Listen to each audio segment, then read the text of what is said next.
Hi everyone, I'm going to give you the last 10 books that I read, and I'll give you a rating and tell you yes or no based on your interests.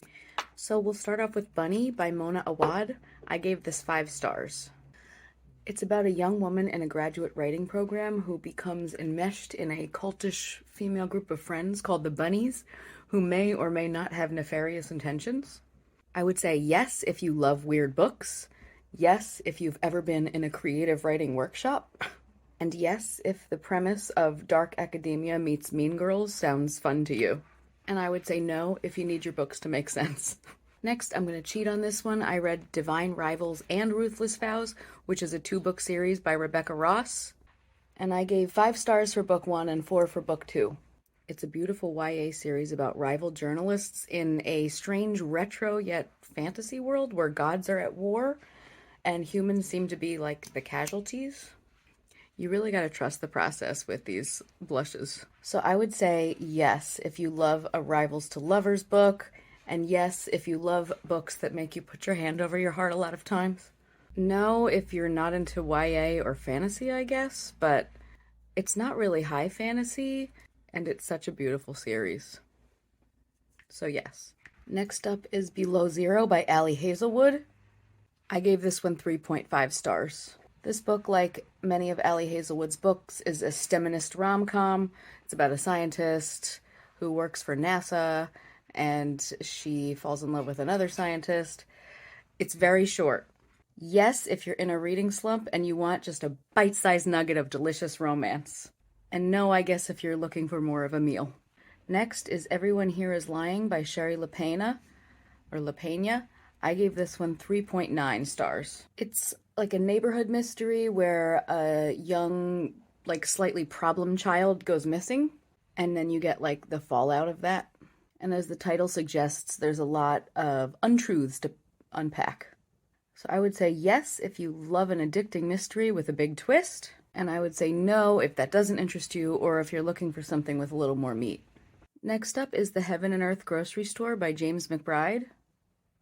I wasn't going to include this one because I didn't finish it, but it keeps being on every best of the year list, and so I just wanted to put this on here to see if anyone else felt the same way about this book. The premise is lovely, it truly is. It starts in the 1970s when a skeleton is found in a well in Pottstown, Pennsylvania. It's a good start, right? Then it goes back some years in time and talks about the neighborhood of Chicken Hill, which is a neighborhood where Jews and African Americans lived and worked together. It sounds good, right? Sounds interesting? I mean, and it is.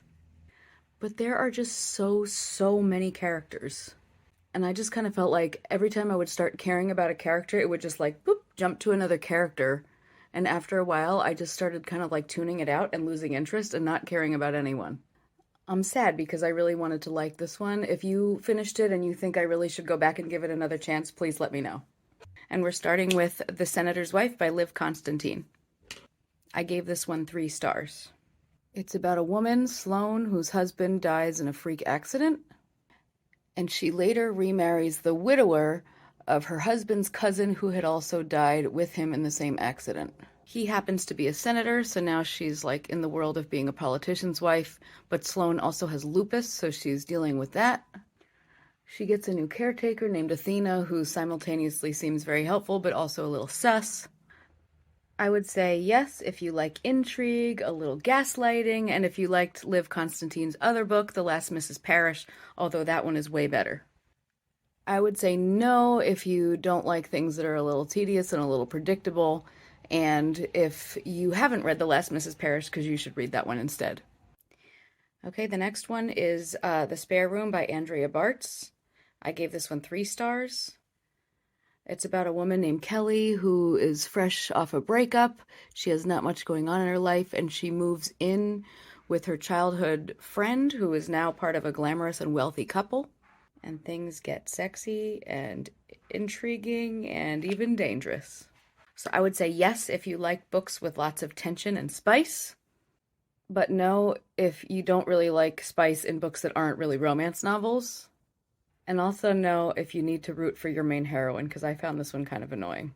Next up is The Only Survivors by Megan Miranda. I gave this one 3.5 stars. It's about a group of people that survived a devastating accident back when they were in high school, and the accident took the lives of many students and teachers, and they get together once a year on the anniversary to kind of commemorate it. But then the survivors start disappearing. I would say yes if you like Megan Miranda. I think that this one had more heart than some of her other ones. Yes, if you love the Outer Banks as a setting.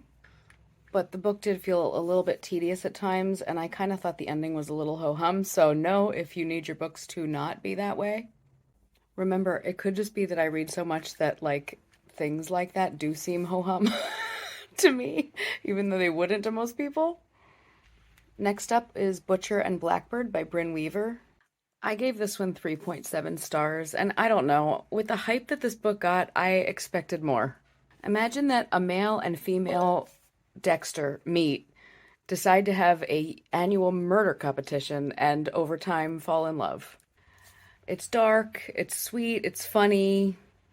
Yes, it's hot, and especially if you do audiobooks, because Joe Arden's husky Irish accent was... It was fun, but it really didn't stick with me. I would say no if you would be grossed out by any of the trigger warnings that the book so lovingly provides at the beginning. And finally, let's talk about Manacled by Sen-Lin Yu. I gave this 5 stars. If you saw my other TikTok about it, I take back what I said, sort of.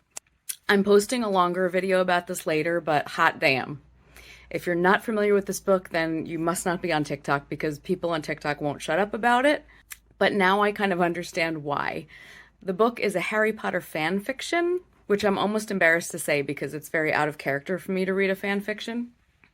It's a Dramione, which is Draco Malfoy and Hermione being together, which, hot. But listen, this one's tough. It is tough. It's long, I would say epic. It's upsetting to downright devastating. It's problematic. It's terrifying. It's hot. I literally felt every emotion while reading this book. I will say that if you're a staunch Harry Potter fan, I would steer clear, because it will color the way that you think about the rest of the series. I mean, it did that for me. But if you liked the series, but you weren't a huge Harry Potter fan himself and you wanted more for Hermione, then you might like this. So yes, if all of that appeals to you, but just be warned. No, if you don't like books with trigger warnings, or if you would sooner Crucio yourself than have anyone tamper with the Harry Potter universe as it is. All right, and that's the look. I hope that you've enjoyed this, and I will see you next time.